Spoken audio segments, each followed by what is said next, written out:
Sarah here at This Simple Life, and I just wanted to jump on real quick. I see a lot of videos about cleaning cast iron, but I don't see like a lot of really tutorials like don't do this, don't do that. I have seen a couple. I think one of them's done by maybe like Cowboy Jim or something like that, and it's really super helpful. But I think a lot of people don't realize that if you put soap on cast iron, it just will really mess it up. It's really not good. It needs to be seasoned well after every use. And also, so I just made some hamburger meat in my cast iron. Actually, made some hamburger helper, and I just scraped like some scrapings into the trash can. I've not put a speck of soap on this. I never do. I treat this like it's my little baby.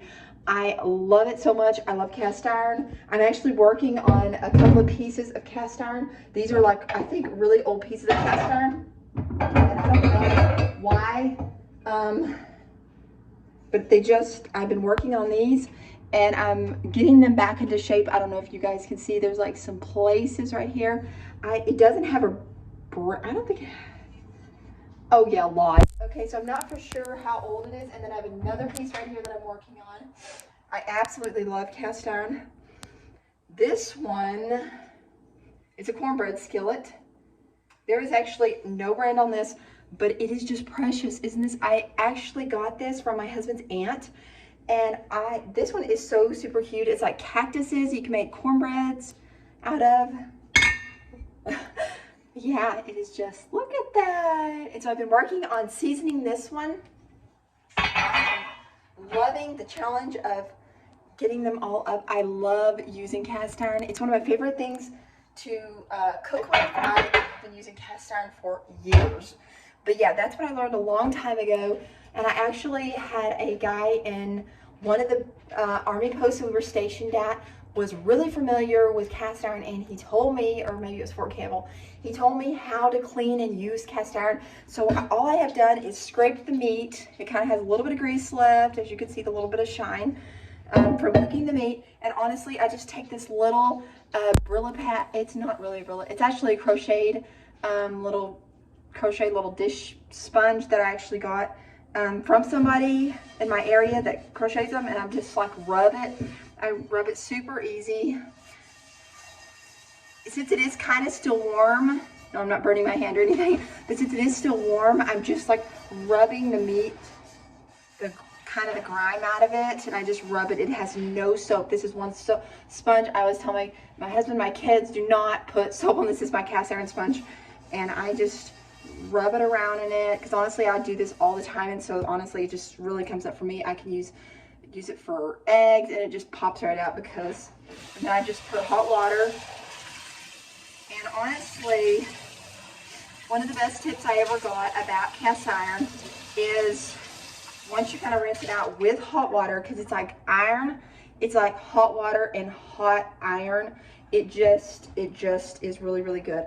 And I don't like to dry it or anything. I used to use dish towels on it. I learned the hard way not to do that. My grandma actually has like a really old piece of cast iron, like a skillet. I think she has one like double this size, maybe almost double this size. And I don't think she's ever let a speck of soap get on it. And it is beautiful. Like, it's so built up. I don't know if you've ever seen those old cast iron pieces that are so well taken care of.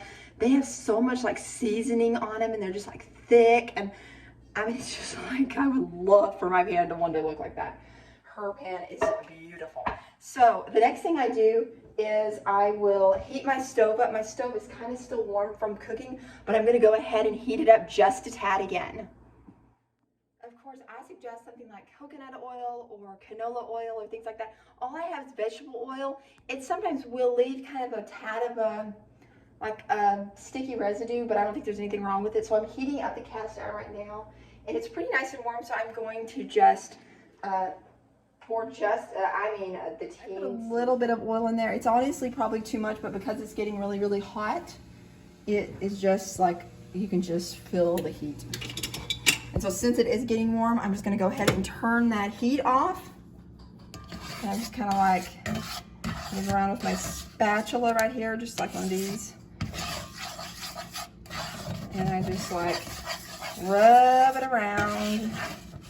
And honestly, sometimes you can like take a little bit of a paper towel if you want to. I honestly find this is the best way get like a paper towel to rub up the sides of it. And honestly, sometimes I'll just leave it out all the time on my stove because honestly, I cook with it every single day. But yeah, you can do that, or you can leave it out on your stove, or you can just put it in the cabinet. Honestly, it's good. It's clean and it's iron. It's like, and this is what I actually started cooking with cast iron years ago because I was a tad low on iron, actually quite a bit low after I would give birth and things like that. And I've heard that if you cook with cast iron, it will actually raise your iron level. So if you're having trouble in that area, just start cooking with cast iron and you will get some of that iron into your system. So I hope you guys enjoyed this video. If you like it, please give it a thumbs up. And if you are not already subscribed, I would love for you to subscribe so you can see more videos just like these in the future. And I'll talk to you guys later. Bye-bye.